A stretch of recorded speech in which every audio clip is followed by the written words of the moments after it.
안녕하세요. 슬기로운 초등생활입니다. 긴 겨울방학이 다가오고 있습니다. 벌써 좀 두려운 마음이 드시죠?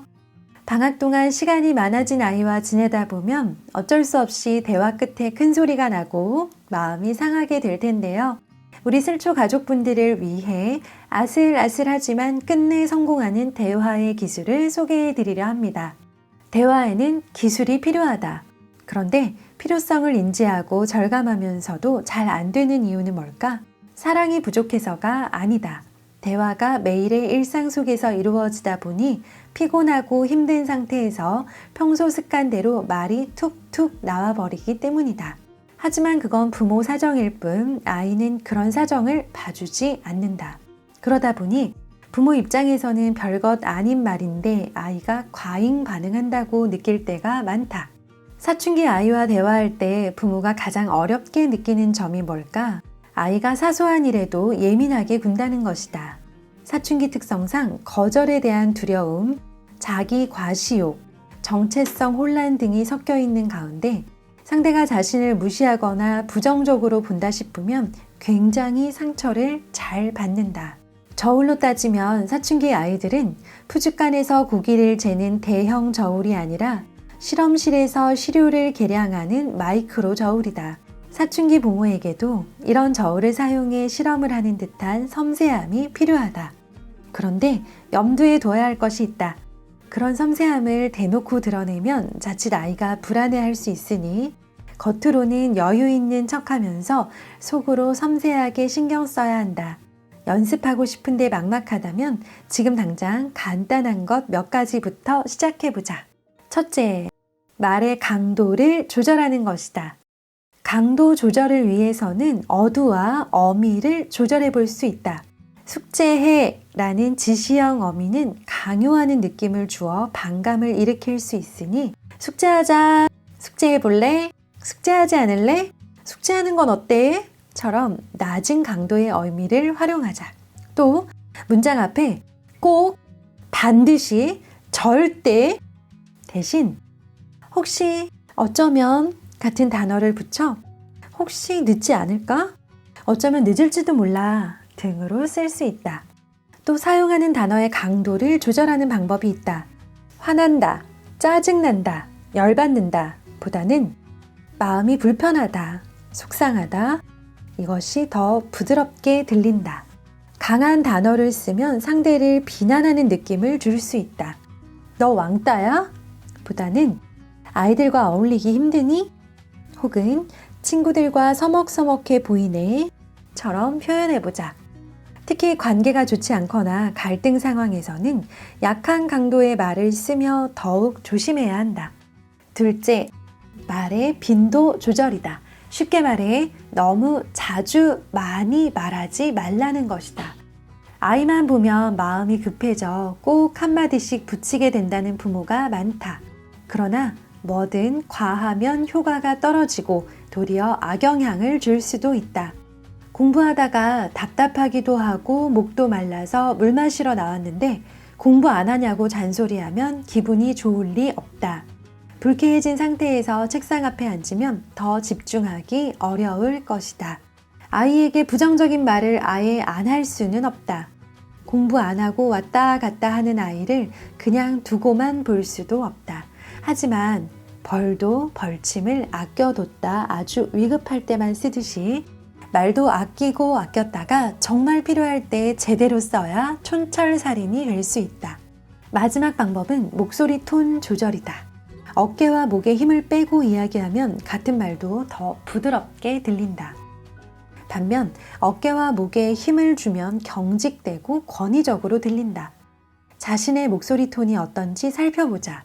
녹음해도 좋고 주변에 물어봐도 좋다. 톤이 지나치게 높아서 신경질적인 느낌을 준다든지 건조해서 소통하는 느낌이 부족하다든지 크고 강하기만 해서 압도하는 느낌이 지나치다든지 하면 아무리 좋은 말을 해도 아이에게 잘 전달되지 않을 수 있다.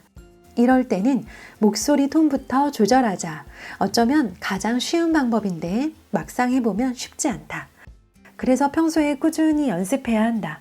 하지마, 같은 지시적인 말도 어깨와 목에 힘을 빼고 아이를 처음 품에 안았을 때의 행복감을 담아 해보면 따뜻하게 들릴 수 있다. 지금까지 들려드린 내용은 의학 박사인 최정미 저자님의 책 내 아이가 낯설어진 부모들에게의 본문을 재구성한 것입니다. 소개해드린 부분을 읽으면서 고개를 끄덕끄덕하며 공감했던 기억이 나 우리 슬초 가족분들께 꼭 소개해드리고 싶었답니다. 돌이켜 생각해보면 유아 시기, 또 초등 저학년 시기의 아이들에게는 지시형의 말투를 쓸 때 부담이 없었던 것 같아요. 아이는 그 말을 듣고 크게 기분 나빠하지 않았고 나는 아이에 비해 훨씬 더 큰 어른이라고 생각했으니까요. 그런데 아이들이 고학년에 올라가고 중학생이 되면서는 지시형의 말투를 써도 지시에 따르지 않았고 오히려 그 말투를 따라하면서 서로 대화를 주고받을 때 기분이 상하기 일쑤였답니다. 그래서 말의 어미를 살짝 바꾸는 것으로 같은 말도 덜 기분 나쁘게 하려고 노력했어요. 그게 오늘 소개해드린 내용 중 첫 번째 방법인데요. 꼭 해보세요. 이 실천법의 뜻밖의 효과는 아이들에게 이런 말투를 쓰기 시작하면서 남편에게 하는 말도 좀 부드럽고 다정해지기 시작했다는 점이었어요. 일석이조 맞죠? 또 두 번째, 세 번째 방법도 모두 실천에 옮겼고 실제로 저는 잔소리를 아끼고 아꼈다가 제대로 한 방 날리되 부드러우면서도 단호한 말투로 전달하는 고수가 되어가고 있어요. 어지간하면 잔소리를 하지 않는 엄마라는 점, 평소에 힘 빼고 부드러운 톤으로 말하는 엄마라는 점을 알기 때문에 단호하게 말하면 그것의 무게를 눈치껏 알아채고 조심들을 한답니다. 매사에 지적을 했었거나 늘 큰 소리로 다그쳤다면 정말 중요하고 반드시 해야 하는 조언 역시 흘려들었을 거라 생각해요. 그런 면에서 두 번째, 세 번째 조언도 꼭 실천을 옮겨보셨으면 좋겠다는 간절한 바람입니다.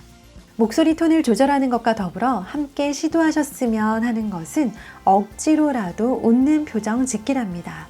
사실 일상은 늘 정신없는 사건, 사고의 연속이고 집안일과 회사일에 종일 시달린 부모는 저녁이면 녹초가 되어 아이와의 대화에서는 무표정일 때가 대부분이랍니다.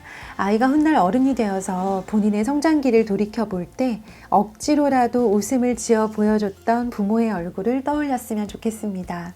저는 보통 집에서 책 쓰는 일을 하기 때문에 아이들이 무언가를 말하기 위해 묻거나 요구하기 위해 저를 찾아올 때는 인상을 잔뜩 찌푸리고 원고에 빠져 있을 때가 많아요.